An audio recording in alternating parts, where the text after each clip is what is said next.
depan teman-teman semua.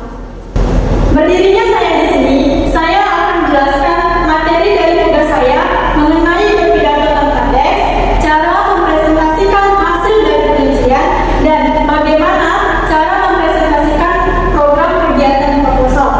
Baiklah, langsung saja kita memasuki materi yang pertama. Berpidato tanpa teks. Berpidato adalah berbicara dengan ciri, tujuan, pendengar tertentu, serta dalam situasi tertentu pula. Dalam Kamus Besar Bahasa Indonesia, pidato adalah sebuah ungkapan pikiran dalam bentuk kata-kata yang ditujukan kepada orang banyak. Di dalam berpidato terdapat 4 tujuan. Adapun tujuan yang pertama adalah memberikan sapaan dalam acara atau kegiatan. Contohnya seperti peresmian sebuah perusahaan. Adapun tujuan yang kedua adalah memberikan informasi. Memberikan informasi biasanya bersifat penting seperti pidato mengenai peresmian bulan suci Ramadan. Adapun tujuan yang ketiga yaitu menghibur para pendengar. Menghibur para pendengar, pidato ini biasanya disampaikan dengan kalimat-kalimat yang menyenangkan untuk menghibur para pendengar. Misalnya seperti pidato yang memiliki unsur komedi. Adapun tujuan pidato yang keempat adalah meyakinkan pendengar. Meyakinkan pendengar tujuannya dilakukan jika terdapat acara penting seperti acara pada saat kampanye partai politik. Ada beberapa jenis pidato. Yang pertama itu adalah informatif.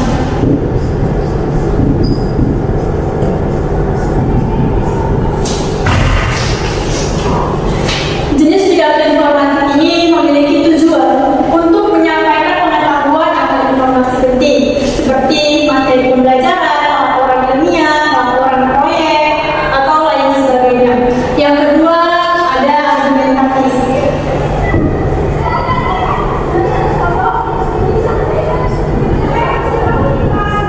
Pidato yang di dalamnya terdapat dalil, argumentasi, data, atau alasan. Pidato ini berfungsi untuk menolak atau mendukung semua pernyataan. Untuk memperkuat daya terimanya, dalam pidato ini harus disertakan data, bukti, atau sebuah saksi. Seperti contohnya pidato tentang permasalahan sampah di Indonesia. Dalam pidato ini kita dapat memasukkan data atau bukti yang berkaitan dengan tema yang kita sampaikan dalam pidato ini. Adapun jenis pidato yang ketiga adalah rekreatif.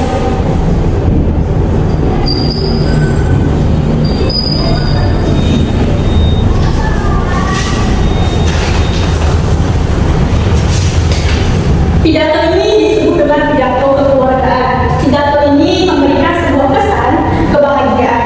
Orang yang berpidato harus memiliki kemampuan yang bisa menciptakan suasana kebahagiaan. Biasanya terdapat di acara pesta pernikahan, lamaran, ataupun pernikahan. Misalnya paling umum ini terdapat dalam adat Melayu. Adapun jenis pidato yang keempat adalah persuasi.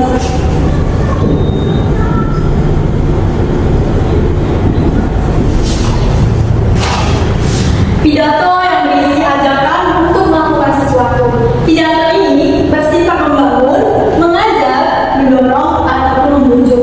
Contohnya, biasanya kita pada saat berbicara di sekolah setiap hari Senin, ada guru yang menyampaikan atau mengajak, membangun, ataupun mendorong siswa-siswinya untuk melakukan kerja bakti atau menjaga kebersihan di sekolah.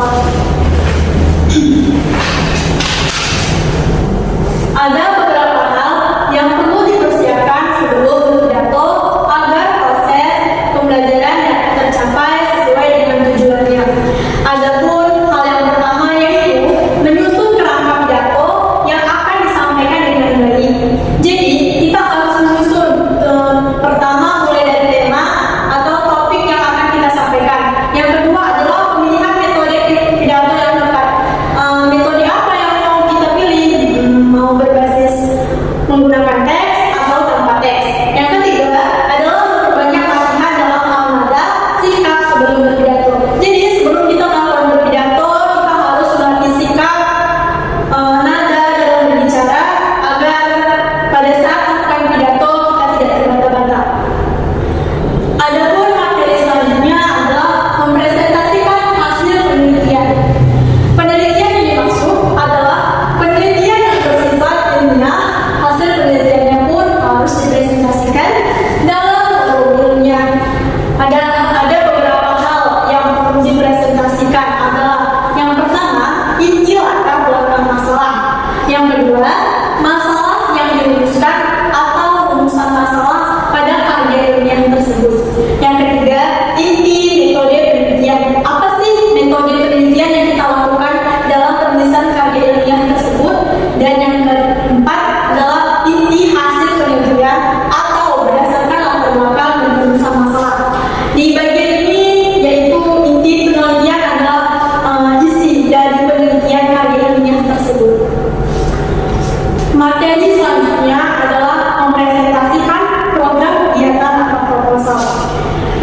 Pembagian program kegiatan atau proposal yang perlu dipresentasikan ada beberapa.